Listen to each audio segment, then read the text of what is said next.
Magandang gabi pa. Dito po tayo sa Los Angeles, California. Nandito po tayo sa training ni Manny Pacquiao, ang ating national hero. Hindi. Pagbansa ka mo. Mapapanayan po natin siya sa dali lang. Lapit na.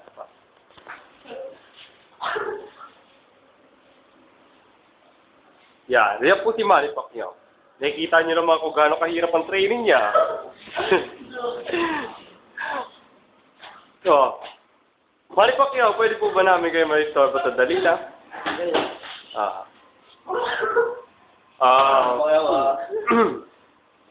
Manny, ano pong mensahe mo sa mga ating mga kababayan? Hindi, upo lang po na. Sige, upo ka, Manny. Papagod ako sa... Sige. Bago na pa. Ano masasabi mo, Manny, sa mga kababayan natin doon sa Pilipinas, lalo na sa General Santos? Sug ka banda doon. Ang masasabi ko lang doon sa mga kababayan ko doon sa General Santos City. Salamat sa mga dasal nila na binigyan ako ngayon ng malakas na pangatawan ni God. Nagpapasalamat din ako ngayon sa aking trainer na si Coach Rudy at si Coach Boom Fernandez. Ano pa, Manny? Kayang-kaya natin yan, mga kababayan ko, mga kalaban ko ngayon. Malakas talaga yun. Kaso, matutulugin ko talaga yun sa 3 rounds lang. Ano ba mga paghahanda ginagawa mo ngayon, Manny? Matinding paghahanda. Puro mga dul nga ako ngayon sa ano nga kami ngayon. Bukas sa ano kami ngayon? Bukas. Sa ano kami bukas sa saan ba yun? Sa yung may mga desierto. Sa Sahara Desert. Sahara Desert kasi doon namin pagpapakisan yung camel. Yung camel? Yung camel ang bubugbugin nyo? Oo, para makita talaga yung lakas ko. Sa tingin mo ngayon, gaano ka nakalakas? Ay, ngayon. Hindi, 50% pa lang pinapakita ni Manny Pacquiao. 50% pa lang pinapakita ni Manny Pacquiao sa ngayon. 50% pa lang yan. O sige nga, Manny. Sample nga ng 50% na yun. Dali. Sample mo ang ating mga kababayan sa Pilipinas.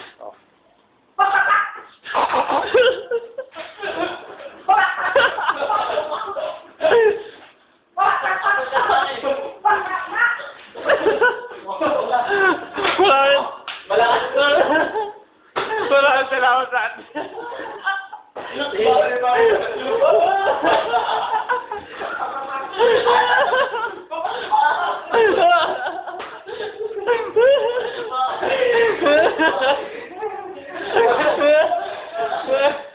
Nakita niyo naman po kung gaano kahirap pa yan sa yung dinadaanan na ating pambansa kamo. Musta naman yung asawa mo? Si Chinky ba yun? Si Chinky? Kaya nga po, nakaka-miss. Kasi hindi ko kaya kapag natutulog. Gusto ko lang anahin eh. Kaso, talaga. Gusto ko lang igasain sarili ko. Dahil wala talaga dito, hindi bawal talaga pumunta siya ngayon. So, siguro makikita lang namin sa laban ko. Ano po ba sasabi niyo dun sa issue tungkol sa inyo ni Aramina? Ay, wala yun. Para kasing, ano lang eh, konting kasayahan lang yun. Pumayag naman. Kaya ng mga, ano lang yan, 3 milyon lang. So, totoo po yun? Oo, totoo yun. Hindi hamak na. Ba't sabi niya po, walang masamang mali siya tungkol sa inyo dalawa? Siguro, tinatago lang talaga yun kasi artista siya. Ako, mala artista din. Siya nun. Ano pa ba? May napapabalitang showbiz na sabi, meron daw ang relasyon ni Pokwang. Totoo po ba yun? Ay, yung kay Pokwang. Pusang yan naman yung kay Pokwang. Hindi ko Yung kay Pokwang, nakasain ko lang yung sarili ko ron. Ba, hindi mo po ba type si Papa? Hindi, kahit siya magbigay sa akin, ayaw kong patulan yun. Si Ay po, okay na sa inyo? Ay, Oo. ayaw na siya, ay. Paano, ang haba eh. Kaya pa naman ka nun eh. Hindi ka ba mahilig sa mahaba? Hindi, gusto ko yung type yung kay, yung kay Aramina, sexy na kawan. Malaking dinadala. Malaking dinadala. Ano po ba dinadala niya? Chocolate Hills. Chocolate Hills! Oo. Iba yung kulay nun. Yung sa asawa niyo po si JP, ano po dinadala niya? Wala tayo nun, maano tayo dun. Ano? Talo tayo dun, mas malakas tayo sa akin eh. Ganun po ba? Paano po ba kayo nag-aaway nun ni JP? Kami, pag nag-aaway mo nun, pinapalo ko ulit ting nun. Walis ting-ting. Ilang piraso walis ting-ting naman? Isa, masakit nga yung isa kay kalahat eh. Yun lang? Ganun lang kayo nag-aaway? Ganun lang, pero minsan nag-aaway din kami pag namis na namin isa't isa dahil nga hindi kami masyado nagkikita dun sa napalabas namin sa hotel.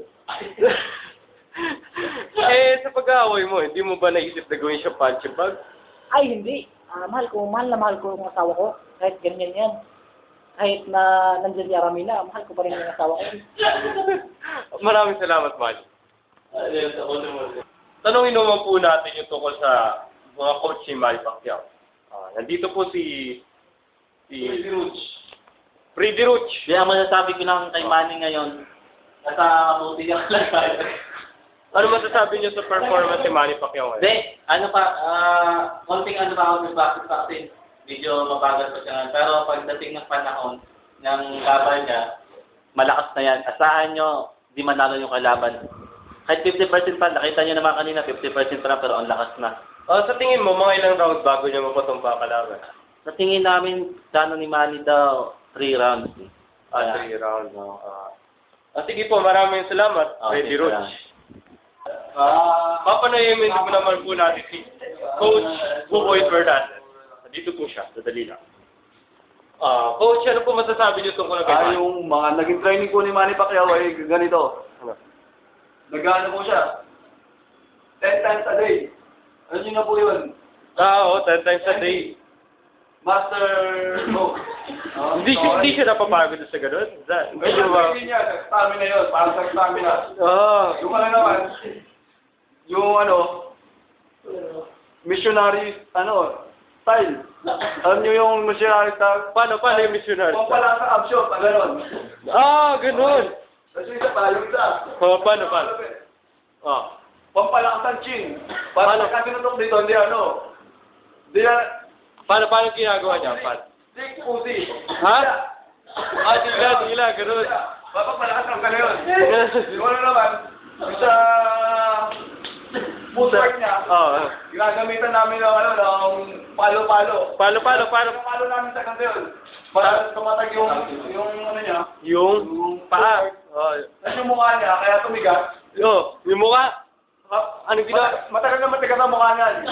Pero pinatigas pa lalo namin. Paano niyo pinatigas? Pinatigas namin yung, di ba, 10 times a day siya.